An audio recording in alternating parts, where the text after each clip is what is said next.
Hi, ഞാൻ അക്ഷരത്താളിലേക്ക് സ്വാഗതം. ഒരു ഐഫോൺ കൊണ്ട് നടക്കാന്ന് പറഞ്ഞാൽ നമ്മുടെ എല്ലാവരും വലിയൊരു സ്വപ്നമായിരിക്കും, വലിയൊരു ആഗ്രഹമായിരിക്കും അല്ലേ? ഐഫോൺ സ്വന്തമായിട്ടുള്ളവരുടെ കാര്യം നോക്കുകയാണെങ്കിൽ അവർ അത്രയും ആഗ്രഹിച്ച് വാങ്ങിയതാണ്. എന്തായാലും എല്ലാവർക്കും പ്രിയപ്പെട്ടതാണ് ഐഫോൺ. കാരണം നമുക്ക് അതിനോടുള്ള ഒരു വിശ്വാസം, അതിന്റെ ക്വാളിറ്റിയോടുള്ള നമ്മുടെ വിശ്വാസമാണ് ഈ ഐഫോണിനെ നമ്മൾ ഇഷ്ടപ്പെടുന്നത്. ഈ ഐഫോണിന്റെ കമ്പനിയായ ഈ ആപ്പിൾ എന്ന കമ്പനിയുടെ സ്ഥാപകനായ സ്റ്റീവ് ജോബ്സ്. ഈ സ്റ്റീവ് ജോബ്സിനെ കുറിച്ചിട്ടാണ് ഇന്നത്തെ ഈ വീഡിയോയിൽ പറയുന്നത്. എന്നാൽ സ്റ്റീവ് ജോബ്സിനെ കുറിച്ച് നമ്മൾ അറിയാത്ത ഒരുപാട് കാര്യങ്ങളുണ്ട്. ദാരിദ്ര്യത്തിൽ ജീവിച്ച ഒരാളാണ്. സ്വന്തം അമ്മയുടെ കൂടെ അല്ലാതെ വളർത്തമ്മയുടെയും വളർത്തച്ഛൻ്റെയും കൂടെ ദാരിദ്ര്യത്തിൽ പട്ടിണി കിടന്ന് ജീവിച്ച ഒരാളാണ്. ഈ കോളക്കുപ്പികളൊക്കെ ഇല്ലേ, കൊക്കക്കോളയുടെ കുപ്പികളൊക്കെ നമ്മൾ വലിച്ചെറിഞ്ഞ് കളയും. ആ കോളക്കുപ്പികളൊക്കെ ശേഖരിച്ചിട്ട് അതൊക്കെ പറക്കിയിട്ട് ഓരോ സ്ഥലത്ത് വിറ്റിട്ടൊക്കെയാണ് ആ കാശ് കൊണ്ടാണ് ആഹാരം പോലും കഴിച്ചിരുന്നത്. അതുപോലെ തന്നെ 7 കിലോമീറ്ററുകളൊക്കെ ദൂരം നടന്നിട്ട് ഒരു അമ്പലത്തിലെ സൗജന്യമായിട്ട് ആഹാരം കൊടുത്തിരുന്നു. അവിടെ പോയിട്ട് ഇത്രയും ദൂരം നടന്ന് ആഹാരം കഴിച്ച് ജീവിച്ചൊരു വ്യക്തി. അങ്ങനെ സ്റ്റീവ് ജോബ്സിനെ കുറിച്ചിട്ട് പറയുകയാണെങ്കിൽ ഒരുപാട് കാര്യങ്ങൾ, ഒരുപാട് പട്ടിണിയുടെയും ദാരിദ്ര്യത്തിൻ്റെ ഒരുപാട് കഥകൾ പറയാനുണ്ട്. ഈ ഒരു ലെവലിൽ ജീവിച്ച ഒരാളാണ് നമ്മുടെ സ്റ്റീവ് ജോബ്സ്. ആ ഒരു ലെവലിൽ നിന്ന് ഇത്രയും വലിയ ഹൈ പൊസിഷനിലേക്ക് എത്തിയ അതിൻ്റെ പിറകിലെ ഒരു കഥ, ആ കഥയാണ് ഇവിടെ ഷെയർ ചെയ്യുന്നത്. അതിനോടൊപ്പം തന്നെ ആളെ സ്വാധീനിച്ച പുസ്തകങ്ങൾ, നമുക്കായിട്ട് വായിക്കാനായിട്ട് റെക്കമെൻഡ് ചെയ്യുന്ന ബുക്സ്, അത് ഏതൊക്കെയാന്ന് ഇവിടെ പറയുന്നുണ്ട്. നമുക്ക് പോവാം.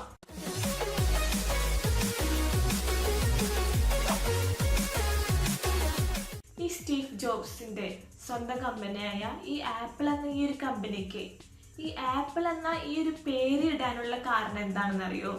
അതായത് അദ്ദേഹവും ആപ്പിളും തമ്മിലുള്ള റിലേഷൻ അതെന്താന്ന് ഞാൻ അവിടെ പറയുന്നുണ്ട്. ആദ്യം ആളുടെ ലൈഫിനെ കുറിച്ച് പറയാം. ആ ലൈഫിന് ശേഷം ആളും ആപ്പിളും തമ്മിലുള്ള ആ ഒരു ബന്ധം, ആപ്പിൾ എന്ന ആ ഒരു പേരിന്റെ പിന്നിലെ കഥയും കൂടി നിങ്ങളോട് ഷെയർ ചെയ്യുന്നുണ്ട്.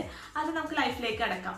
ലൈഫിനെ കുറിച്ച് പറയുകയാണെങ്കിൽ ഒരൊറ്റ ഇക്വേഷനാണ്: സ്വപ്നം പ്ലസ് ചിന്ത പ്ലസ് പ്രവൃത്തി ഈക്വൽ ടു വിജയം. ഈ ഒരു ഒറ്റ ഇക്വേഷനാണ് സ്റ്റീവ് ജോബ്സിന്റെ ലൈഫ്. ഈ ഒരു ഇക്വേഷൻ എന്താണെന്ന് വെച്ചാൽ, ഭ്രാന്തമായ സ്വപ്നങ്ങളിലൂടെ ആൾക്ക് തന്നെ സങ്കല്പിക്കാത്ത തരത്തിൽ അത്രയും വലിയ സ്വപ്നങ്ങൾ കണ്ടിട്ട് കഠിനമായി പ്രവർത്തിച്ചിട്ട് വിജയത്തിൽ എത്തിച്ചേർന്ന ഒരാളാണ് നമ്മുടെ സ്റ്റീവ് ജോബ്സ്. സ്റ്റീവ് ജോബ്സിനെ കുറിച്ച് പറയുകയാണെങ്കിൽ 25-ാമത്തെ വയസ്സിൽ ഇത്രയും ചെറിയ പ്രായത്തിൽ സ്വന്തമായ പ്രയത്നത്തിലൂടെ 25,000 കോടി രൂപ ആസ്തിയുള്ള ഒരു സംരംഭകനാണ് നമ്മുടെ സ്റ്റീവ് ജോബ്സ്. ഈ സ്റ്റീവ് ജോബ്സിന് നമ്മോട് പറയാനുള്ള ഒരു കാര്യം, വലിയ വലിയ സ്വപ്നങ്ങൾ കാണാം, ഭ്രാന്തമായ സ്വപ്നങ്ങൾ കാണുക എന്നാണ് നമ്മോട് പറയുന്നത്. ഒരു യാചകൻ എന്ന് പറഞ്ഞാൽ സ്വന്തമായിട്ട് അധ്വാനിച്ചിട്ട് ആഹാരത്തിനുള്ള വക പോലും നേടാൻ പറ്റാത്ത ഒരു യാചകൻ. ആ ഒരു യാചകൻ ആളുടെ സ്വപ്നം എന്താണെന്ന് ചോദിക്കുമ്പോൾ ആൾ പറയണു ഒരു വലിയ ബിസിനസ് തുടങ്ങുക, അല്ലെങ്കിൽ ഒരു വലിയൊരു കമ്പനി തുടങ്ങുകയാണ് എൻ്റെ ആഗ്രഹം എന്ന് പറയുമ്പോൾ നമ്മളെന്ത് പറയും? തനിക്കെന്താ വട്ടാണോ, തനിക്കെന്താ ഭ്രാന്താണോ എന്ന് ചോദിക്കും. എന്നാൽ സ്റ്റീവ് ജോബ്സ് പറയുന്നു, ഭ്രാന്തമായ ഈ ആഗ്രഹത്തിലൂടെയാണ് ആ ഒരു വലിയ പൊസിഷനിലേക്ക്, ആ ഒരു ഹൈ പൊസിഷനിലേക്ക് എത്തുക എന്നാണ്. നമ്മൾ എത്ര ചെറുതെന്നല്ല, നമ്മുടെ ലെവൽ എത്ര ചെറുതാണെന്നല്ല, നമ്മളുടെ സ്വപ്നങ്ങൾ, ആ സ്വപ്നങ്ങൾ എത്ര വലുതാണ് എന്നാണ് നമ്മൾ ഹൈ പൊസിഷനിലേക്ക് എത്തിക്കുന്നത്. വലിയ വലിയ സ്വപ്നങ്ങൾ കണ്ടിട്ട്, ഭ്രാന്തമായ സ്വപ്നങ്ങൾ കണ്ടിട്ട് ജീവിതത്തിൽ വിജയം നേടുമെന്ന് കാണിച്ചു തന്ന ഒരു വ്യക്തിയാണ് നമ്മുടെ സ്റ്റീവ് ജോബ്സ്. സ്റ്റീവ് ജോബ്സിന്റെ ലൈഫിനെ കുറിച്ച് പറയുകയാണെങ്കിൽ ദാരിദ്ര്യം, പട്ടിണി, ഈ ഒരു അവസ്ഥ മാത്രമല്ല അദ്ദേഹം നേരിടേണ്ടി വന്ന അവസ്ഥകൾ. ഇതുമല്ലാതെ സ്വന്തമായിട്ട് അധ്വാനിച്ചുണ്ടാക്കിയ ഈ ആപ്പിൾ എന്ന ഈ ഒരു കമ്പനിയിൽ നിന്ന്, ആ കമ്പനിയിൽ നിന്ന് തന്നെ ഇതിന്റെ സ്ഥാപകനായ ഈ സ്റ്റീവ് ജോബ്സിനെ പുറത്താക്കി. എന്ന് പറഞ്ഞാൽ ഒരാൾ സ്വന്തമായിട്ട് കമ്പനി ഉണ്ടാക്കുന്നു, അധ്വാനിച്ചൊരു കമ്പനി ഉണ്ടാക്കുന്നു, ആ കമ്പനിയിൽ നിന്ന് അയാളെ പുറത്താക്കുക എന്ന് പറഞ്ഞാൽ അത്രയും വിഷമകരമായ ഒരു സ്റ്റേജാണ്. ആ ഒരു സ്റ്റേജിൽ നിന്നും, അതായത് വിഷമകരമായ ആ ഒരു സ്റ്റേജിൽ നിന്നും കൂടി ജീവിതത്തിൽ വിജയം നേടിയ ഒരു വ്യക്തിയാണ് നമ്മുടെ സ്റ്റീവ് ജോബ്സ്. ഈ സ്റ്റീവ് ജോബ്സിന്റെ ലൈഫിനെ കുറിച്ച് പറയുകയാണെങ്കിൽ 1955 ഫെബ്രുവരി 24 സാൻ ഫ്രാൻസിസ്കോയിൽ കാലിഫോർണിയയിൽ ജനിച്ചു. സ്വന്തം മകനെ വളർത്താനായിട്ട് ആഗ്രഹമില്ലാതിരുന്ന അമ്മ വേറൊരു പാരൻസിനെ ഈ മകനെ സ്റ്റീഫിനെ കൊടുക്കുമ്പോൾ ഓരോരു കാര്യം, ഓരോരു നിർബന്ധം ഉണ്ടായിരുന്നു.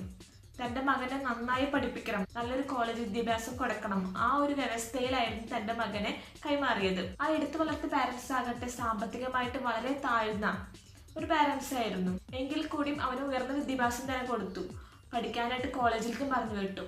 എന്നാൽ തൻ്റെ പാരൻസിന്റെ അവസ്ഥ കണ്ടിട്ട് അവൻ അവിടുന്ന് ഡ്രോപ്പ് ഔട്ടായിട്ട് പോകുന്നു. പഠിക്കാനായിട്ട് തീരെ താല്പര്യമില്ലാതിരുന്ന സ്റ്റീവ് തൻ്റെ പാരൻസിനെ കൂടി താൻ മൂലം വേദനിപ്പിക്കാമെന്ന് മനസ്സിലാക്കിയിട്ട് കോളേജ് ഡ്രോപ്പ് ഔട്ടായിട്ട് പോകുന്നു. അദ്ദേഹം തന്നെ ഈ ചെറുപ്പകാലത്ത്, ഈ ടീനേജ് പ്രായത്തിൽ ഉണ്ടായിരുന്ന ഒരു ആഗ്രഹമായിരുന്നു ആത്മീയ പഠനത്തിന്റെ ഭാഗമായിട്ട് ഇന്ത്യയിലേക്ക് വരിക എന്നത്. ആ ഇന്ത്യയിലേക്ക് വരുന്നതിന്റെ ചെലവിന് വേണ്ടിയിട്ടാണ് അദ്ദേഹം ഒരു ഗെയിമിംഗ് കമ്പനിയിൽ വർക്ക് ചെയ്യാനായിട്ട് പോകുന്നത്. ആ ഗെയിമിംഗ് കമ്പനിയിൽ വർക്ക് ചെയ്യുന്ന ടൈമിൽ തന്നെ ഇന്ത്യയിലേക്ക് വരുന്നു. അതിനുശേഷം 21-ാമത്തെ വയസ്സിലാണ് ആപ്പിൾ എന്ന കമ്പനിക്ക് രൂപം കൊടുക്കുന്നത്. ആരായാലും ഒരു കമ്പനി തുടങ്ങുമ്പോൾ വലിയൊരു സമ്പന്നനാവണം, സാമ്പത്തികമായിട്ട് എന്തെങ്കിലും നേടണം എന്ന് ഉദ്ദേശിച്ചായിരിക്കും കമ്പനി തുടങ്ങുക. എന്നാൽ അതിൽ നിന്നെല്ലാം വ്യത്യസ്തമായിട്ട് സാമ്പത്തികമായിട്ട് ഒന്ന് നേടണമെന്നല്ല അദ്ദേഹത്തിന്റെ ആഗ്രഹം. എന്തെങ്കിലും ക്വാളിറ്റി ഉള്ള പ്രൊഡക്റ്റ്, നമുക്ക് മറ്റുള്ളവർക്ക് എന്തെങ്കിലും ഉപകാരമുള്ള എന്തെങ്കിലും ഒരു പ്രൊഡക്റ്റ് ഉണ്ടാക്കണമെന്നായിരുന്നു അദ്ദേഹത്തിന്റെ ലക്ഷ്യം. തന്റെ ഓരോ പ്രൊഡക്റ്റിനും അതിന്റെ ക്വാളിറ്റിക്ക് അനുസരിച്ചുള്ള വിലയാണ് അദ്ദേഹം ഇട്ടിരുന്നത്.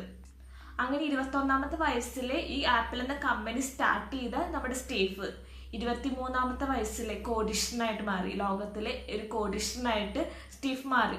പെപ്സി കമ്പനിയുടെ മേധാവിയായ ജോൺ സ്കള്ളിയെ നമ്മുടെ സ്റ്റീവ് 1976 സ്റ്റാർട്ട് ചെയ്ത ഈ ആപ്പിൾ എന്ന ഈ കമ്പനിയുടെ CEO ആയിട്ട് ക്ഷണിക്കുന്നു. തുടക്കത്തിൽ കുഴപ്പമില്ലാതെ പോയിരുന്നെങ്കിലും പിന്നീട് അങ്ങോട്ട് സ്റ്റീവും ഈ ജോണും തമ്മിൽ കുറച്ച് അഭിപ്രായ പ്രശ്നങ്ങളുണ്ടായി. അതിനെ ബേസ് ചെയ്തിട്ട് ജോണ് കമ്പനിയിൽ മറ്റാളുകളായിട്ട് കൂടിച്ചേർന്നിട്ട് ഈ ആപ്പിൾ എന്ന കമ്പനിയുടെ സ്ഥാപകനായ സ്റ്റീവിനെ തന്നെ ആപ്പിളിൽ നിന്ന് പുറത്താക്കുന്നു. അങ്ങനെ സ്വന്തമായി തുടങ്ങിയ ഒരു കമ്പനിയിൽ നിന്ന് അയാളെ തന്നെ പറഞ്ഞയക്കുന്ന അവസ്ഥ ഈ ലോകത്തിൽ ആർക്കും തന്നെ ഉണ്ടായിട്ടുണ്ടാവില്ല. കാരണം സ്റ്റീവ് തുടങ്ങിയതായിരുന്നു ഈ ആപ്പിൾ എന്ന കമ്പനി. അതിൽ നിന്ന് അദ്ദേഹത്തിനെ തന്നെ പറഞ്ഞയച്ചു. ഇങ്ങനെ ഒരു അവസ്ഥ അദ്ദേഹത്തെ വല്ലാതെ വിഷമിപ്പിച്ചു. എങ്കിലും അദ്ദേഹം തളർന്നില്ല. അദ്ദേഹം വീണ്ടും 2 കമ്പനിക്ക് രൂപം കൊടുത്തു. നെക്സ്റ്റ് എന്ന പേരിലും പിക്സർ എന്ന പേരിലും 2 കമ്പനിക്ക് പുതിയതായിട്ട് രൂപം കൊടുത്തു. പിന്നീട് അവിടുന്ന് 10 വർഷത്തിന് ശേഷം ആപ്പിൾ എന്ന കമ്പനിയുടെ അവസ്ഥ വല്ലാതെ താഴ്ന്നു പോയി. ആ തകരാറായപ്പോൾ അന്നത്തെ ആപ്പിൾ എന്ന കമ്പനിയുടെ CEO ഈ സ്റ്റീവിന്റെ നെക്സ്റ്റ് എന്ന കമ്പനീനെ ഏറ്റെടുത്തു. തുടർന്ന് സ്റ്റീവ് തന്നെ ആപ്പിൾ എന്ന കമ്പനിയുടെ CEO ആയി മാറി. അങ്ങനെ സൗജന്യമായിട്ട് ഫ്രീ ആയിട്ട് ആഹാരം കൊടുത്തിരുന്ന അമ്പലത്തിൽ ക്യൂ നിന്നിരുന്ന നമ്മുടെ സ്റ്റീവ്, ആ സ്റ്റീവിന്റെ പ്രൊഡക്റ്റിനായിട്ട് നമ്മളാണ് ഇന്ന് അദ്ദേഹത്തെ ക്യൂ നിൽക്കുന്നത്. അപ്പൊ ഇത്രയും ലോ സ്റ്റേജിൽ നിന്ന് ഇത്രയും ഹൈ സ്റ്റേജിലേക്ക് എത്തിച്ചേർന്ന സ്റ്റീവിന്റെ ലൈഫിൽ നിന്ന് നമ്മൾ പഠിക്കുന്ന ഒരേ ഒരു ഇക്വേഷനാണ്. ഞാൻ ഈ ഒരു ഇക്വേഷൻ ഈ വീഡിയോയുടെ സ്റ്റാർട്ടിങ്ങിൽ തന്നെ പറഞ്ഞിരുന്നു. എന്തായിരുന്നു? ചിന്ത പ്ലസ് സ്വപ്നം പ്ലസ് കഠിനാധ്വാനം ഈക്വൽ ടു വിജയം. അതായത് ഗാഢമായിട്ട് നല്ല ഭ്രാന്തമായി ചിന്തിക്കാം, ഭ്രാന്തമായി സ്വപ്നം കാണാം, ഇത് കഠിനമായിട്ട് പ്രവർത്തിക്കാം. അപ്പൊ ഏതൊരു കാര്യത്തിൽ വിജയം നേടും എന്ന ഒരു വലിയൊരു കാര്യമാണ് സ്റ്റീവ് നമ്മളെ പഠിപ്പിക്കുന്നത്. ഇനി ഞാൻ പറയാൻ പോകുന്നത്, ഞാൻ ആദ്യമേ ഒരു ക്വസ്റ്റ്യൻ പറഞ്ഞുകൊണ്ടിരുന്നു, അതിന്റെ ആൻസർ ലാസ്റ്റ് ആയിട്ട് പറയാന്ന് പറഞ്ഞിരുന്നു. എന്തായിരുന്നു? ഈ സ്റ്റീവ് തന്റെ കമ്പനിക്ക് ആപ്പിൾ എന്ന ഈ ഒരു പേരിടാനുള്ള കാരണം, അതായത് സ്റ്റീവും ആപ്പിളുമായുള്ള ഒരു ബന്ധം എന്താണെന്ന് ഞാൻ ലാസ്റ്റ് പറയാന്ന് പറഞ്ഞിരുന്നു. അതെന്താന്ന് വെച്ചാല് തന്റെ ആത്മീയ പഠന കാലത്ത് ഇന്ത്യയിലേക്ക് വന്ന ആ ഒരു ടൈമിലൊക്കെ സ്റ്റീവ് വെജിറ്റബിൾ ഫുഡ് മാത്രമാണ് കഴിച്ചിരുന്നത്. ആപ്പിൾ മാത്രം കഴിച്ചിട്ട് ഒരുപാട് കാലം ജീവിച്ചിട്ടുണ്ട്. തന്റെ സുഹൃത്തിന്റെ ആപ്പിൾ തോട്ടത്തിലാണ് കുറെ കാലം ജീവിച്ചിരുന്നത്. എന്നാൽ ഈ ഒരു കാരണം കൊണ്ട് മാത്രമല്ല, തന്റെ കമ്പനിയായ തന്നെ ആദ്യം വർക്ക് ചെയ്ത കമ്പനിയായ അഡാരി എന്ന കമ്പനിയേക്കാളും ഫസ്റ്റ് തന്നെ ആൽഫബറ്റിക് ഓർഡറിൽ ഫസ്റ്റ് തന്നെ എടുക്കാൻ വേണ്ടിയിട്ടായിരുന്നു ആപ്പിൾ എന്ന കമ്പനി, ആപ്പിൾ എന്ന ഈ ഒരു പേര് തന്റെ കമ്പനിക്ക് നിർദ്ദേശിച്ചത്. ഇനി ഞാൻ അദ്ദേഹത്തെ സ്വാധീനിച്ച, അദ്ദേഹം വായിക്കണമെന്ന് നമ്മോട് ആവശ്യപ്പെടുന്ന കുറച്ച് ബുക്സിനെ പറ്റിയാണ് പറയുന്നത്. സ്റ്റീവ് ജോബ്സ് നമുക്കായിട്ട് വായിക്കണം എന്ന് പറയുന്ന, അതായത് നമുക്കായിട്ട് റെക്കമെൻഡ് ചെയ്യുന്ന ബുക്സിലെ ഒന്നാമത്തത് വില്യം ഷേക്സ്പിയറിന്റെ കിങ് ലയർ എന്ന ബുക്കാണ്. ഈ ഒരു നോവൽ, ഈ ഒരു ബുക്കിനെ കുറിച്ച് പറയുകയാണെങ്കിൽ ഇതിലെ രാജാവ് റിട്ടയർഡ് ആയിട്ട് തന്റെ 3 മക്കൾക്ക്, തന്റെ 3 പെൺമക്കൾക്ക് തന്റെ ഡ്യൂട്ടീസ് അതുപോലെ തന്നെ തന്റെ രാജപദവി ഡിവൈഡ് ചെയ്ത് കൊടുക്കണ തരത്തിലാണ് ഇതിൽ കഥ മുന്നേറുന്നത്. തന്നെ ഏറ്റവും കൂടുതൽ സ്നേഹിക്കുന്ന, രാജാവിനെ ഏറ്റവും കൂടുതൽ സ്നേഹിക്കുന്ന മോളക്കാണ് ഏറ്റവും കൂടുതൽ ഷെയർ കിട്ടുക. അതിന്റെ ബേസിൽ നല്ല രസകരമായ സംഭവങ്ങളാണ് ഈ ഒരു നോവൽ നമുക്കായിട്ട് പറഞ്ഞു തരുന്നത്. അപ്പൊ എന്തായാലും സ്റ്റീവ് ജോബ്സ് നമുക്കായിട്ട് വായിച്ചിരിക്കണം എന്ന് പറയുന്ന ബുക്കിലെ ഒന്നാമത്തെ ബുക്കാണ് ഈ കിങ് ലയർ എന്ന ഈ വില്യം ഷേക്സ്പിയറിന്റെ ഈ ഒരു ബുക്ക്. സ്റ്റീവ് ജോബ്സ് നമുക്കായിട്ട് വായിക്കണമെന്ന് പറയുന്ന രണ്ടാമത്തെ ബുക്ക് ഹെർമാൻ മാർവെലിന്റെ മോബി ഡിക്ക് എന്ന ബുക്കാണ്. ഈ ഒരു ബുക്കിനെ കുറിച്ച് പറയുകയാണെങ്കിൽ ഇതിലത്തെ കേന്ദ്ര കഥാപാത്രം എന്ന് പറയുന്നത് ഇതിലത്തെ ഒരു ക്യാപ്റ്റനാണ്, അഹബ് എന്ന പേരിലെ ക്യാപ്റ്റൻ. ഈ ക്യാപ്റ്റൻ തന്റെ ജേർണിയിലെ, അതായത് വേൾഡ് മൊത്തം ഒരു ജേർണി നടത്തും. ആ ജേർണിയുടെ ഇടയിൽ ഒരു തിമിംഗലത്തിനെ ചേസ് ചെയ്ത് പിടിക്കുന്നത്, ആ തിമിംഗലത്തെ പിടിക്കുന്ന തരത്തിലാണ് ഈ ഒരു കഥ മുന്നേറുന്നത്. ട്രാവലിംഗ് ഇഷ്ടപ്പെടുന്നവർക്ക് ഒത്തിരി ഇഷ്ടപ്പെടുന്ന ബുക്കാണ് ഈ ഒരു ബുക്ക്. അടുത്തായിട്ട് സ്റ്റീവ് നമുക്കായിട്ട് വായിക്കണമെന്ന് റെക്കമെൻഡ് ചെയ്യുന്ന ബുക്ക് ജോർജ് ഓർവെൽ എന്ന ഇംഗ്ലീഷ് ഓഥർ എഴുതിയ ബുക്കാണ്. 1984 എന്നാണ് ആ ഒരു നോവലിന്റെ പേര്. 1949 ഈ ഒരു ബുക്ക് പബ്ലിഷ് ചെയ്തത്. ഈ ഒരു ബുക്കിനെ കുറിച്ച് പറയുകയാണെങ്കിൽ ഒരു പൊളിറ്റിക്കൽ ഫിക്ഷൻ, അതുപോലെ തന്നെ സയൻസ് ഫിക്ഷൻ, അതുപോലെ തന്നെ ക്ലാസിക്കൽ നോവലൊക്കെ ആയിട്ട് ഈ ഒരു ബുക്കിനെ ഈ ഒരു നോവലിൽ നമുക്ക് ഉൾപ്പെടുത്താം. അടുത്തായിട്ട് സ്റ്റീവ് നമുക്കായിട്ട് റെക്കമെൻഡ് ചെയ്യുന്നത് ബി ഹിയർ നൗ എന്ന ബുക്കാണ്. ജോർജ് ഹാരിസൺ ആണ് അതിന്റെ ഓഥർ. ഈ ഒരു ബുക്ക് 1971 പബ്ലിഷ് ചെയ്തത്. ഈ ഒരു ബുക്കിനെ കുറിച്ച് പറയുകയാണെങ്കിൽ സ്പിരിച്വാലിറ്റി, യോഗ, മെഡിറ്റേഷൻ, ഈ 3 തരത്തിലാണ് ഈ ഒരു ബുക്ക് പറയുന്നത്. അടുത്ത ബുക്കായിട്ട് സ്റ്റീഫ് പറയുന്നത് ദ ഓട്ടോബയോഗ്രഫി ഓഫ് യോഗി എന്ന ബുക്കാണ്. ഈ ഒരു ബുക്കിനെ കുറിച്ച് പറയുകയാണെങ്കിൽ ഈ ഒരു ബുക്കിന്റെ ഓതർ പരമഹംസ യോഗാനന്ദ എന്ന ആളാണ്. ഈ ഒരു ബുക്ക് ഒരു ഗൈഡാണ്. അതായത് മെഡിറ്റേഷൻ ആൻഡ് സ്പിരിച്വാലിറ്റി ഈ രണ്ട് മേഖലയിലേക്ക് ആവശ്യമായ ഒരു ഗൈഡ് പോലെ നമുക്ക് ഈ ഒരു ബുക്കിനെ യൂസ് ചെയ്യാം. ഈ സ്റ്റീവ് ജോബ്സ് ഇത് റെക്കമെൻഡ് ചെയ്യണം, നമുക്കായിട്ട് റെക്കമെൻഡ് ചെയ്യണ ബുക്ക് വാങ്ങാനായിട്ട് ഈ വീഡിയോയുടെ താഴെ ഡിസ്ക്രിപ്ഷനിൽ പോയാൽ മതി.